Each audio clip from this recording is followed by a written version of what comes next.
అంజలి లేగు, అంజలి త్వరగా లేగు. ఈ రోజు శుక్రవారమే, లేచి స్నానం చేసి పూజ చేసి వచ్చి తిను. వస్తానులేమ్మా, వెళ్ళు. అవునవును, ఎప్పుడు చూసినా ఫేస్బుక్ వాట్సాప్ ఇందులోనే ఉండు. ఇది ఎప్పుడు మారుతుందో ఏంటో.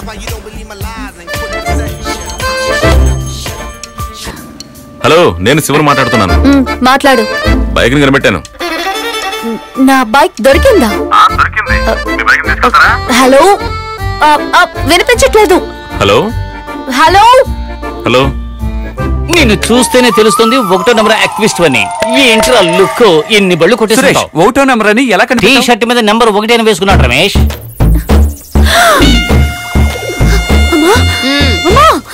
ఏంటి నా బండి ఎక్కడా? అదేంటికే ఇలా అడుగుతున్నావు?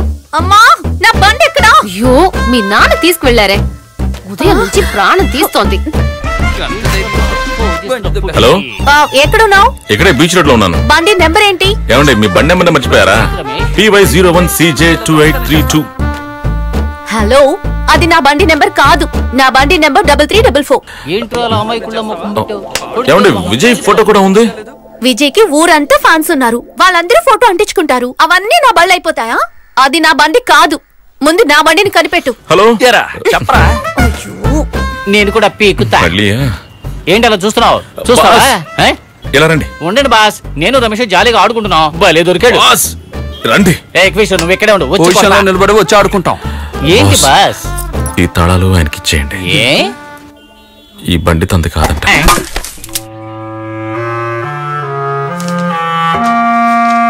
ఒక డాక్టర్ బండి అయితే ప్లస్ అని ఎరుపు రంగులో స్టిక్కర్ అంటించి ఉంటుంది.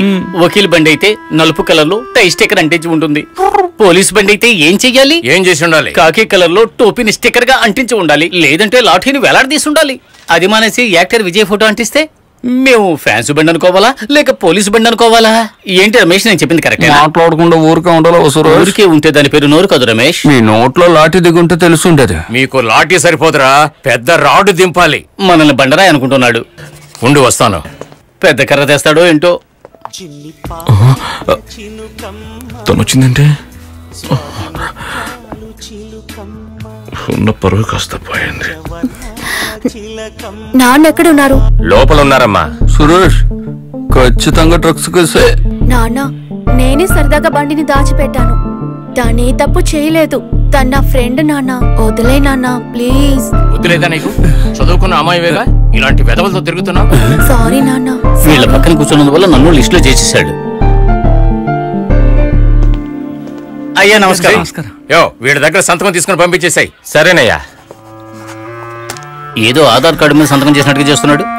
శివ, శివ, ఒక్క నిమిషం. పెద్దవాళ్ళ పిల్లల మీద చెయ్యి వేసేటప్పుడు ఆలోచించి వెయ్యాలి. ఏంటి అర్థం అయిందా? పెద్దవాళ్ళంటే ఏ పెద్దవాళ్ళు? పెద్దవాళ్ళ అయ్యాక పుట్టిన పిల్లలు. అదే చెప్తున్నాడు. పోరా. Shiva, I'm extremely sorry Shiva. ఏదో సరదాగా మేము అలా చేసాం. నాన్న వరకు వెళ్తుందని అనుకోలేదు. శివ, ఏంటి సార్, బండి తీస్తే ఇంతలా చిత్తగొడతారా? బండి తీసిన దాన్ని కొట్టలేదమ్మా. మీ నాన్నతో వాళ్ళు ఏం చెప్పారో తెలుసా? ఏం చెప్పారు? ఇతను డైలీ ఆమె చూడకుండా ఉండలేడు, ఆమె డైలీ వీణు చూడకుండా ఉండలేదు. ఈ దరిద్రుడు మేము చూడకుండా ఉండలేదు. సెల్ఫీ కూడా తీసుకున్నారు చూడండి సార్. అవును సార్, 2 సంవత్సరాల ప్రేమ సార్. వాళ్ళ నాన్నే సార్ మాకు శత్రువు. మీరే మాకు ఎలాగైనా హెల్ప్ చేయాలి సార్. అయ్యో, ఏమైందే? యూకేజీ చదువుకున్నాను. సరే సరే. యామిని యామిని ఏమైంది? యామిని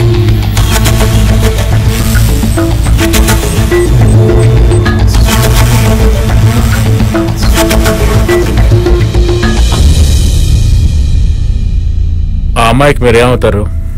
మావయ్యనే సార్, మా అక్కయ్య కూతురు. ఏం చేస్తుంటారు? Call taxi driver sir. ఇంతకుముందు ఆ పాపకి ఏదైనా మైగ్రేన్ వచ్చిందా? అలా ఎప్పుడు కళ్ళు తిరగలేదు సార్, కానీ అప్పుడప్పుడు నిద్ర వస్తుందని నిద్రపోతుంది. ఏమైంది డాక్టర్? పొజిషన్ కొంచెం క్రిటికల్ గానే ఉంది. మోరోవర్ లిమిట్ కూడా దాటిపోయింది. ఏమంటున్నారు? పిట్యూటరీ ట్యూమర్ బ్రెయిన్, అంటే బ్రెయిన్ లో గడ్డ. ఈ ట్యూమర్ లక్షల్లో ఒకరికి వస్తుంది.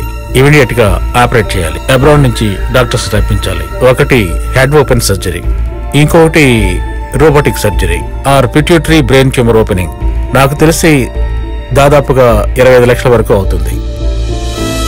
మీరు ఇంత డబ్బు రెడీ చేసుకోలేరని నాకు అర్థం అవుతుంది. అందుకు మీకు 10 రోజులు టైం ఇస్తాను నేను. సరే డాక్టర్. మెడిసిన్స్ రాసిస్తాను, అవి పాపకి ఇస్తూ ఉండండి. బట్ ఏదైనా ప్రాబ్లం వస్తే వెంటనే హాస్పిటల్ తీసుకొచ్చి జాయిన్ చేయండి. కేర్లెస్ సరే డాక్టర్. మా అక్కయ్యకు తెలియనివ్వకండి. ఈ రిపోర్ట్స్ మీ దగ్గరే ఉంచండి. డబ్బు తీసుకొస్తాను sir. Okay, sure. Thank you doctor.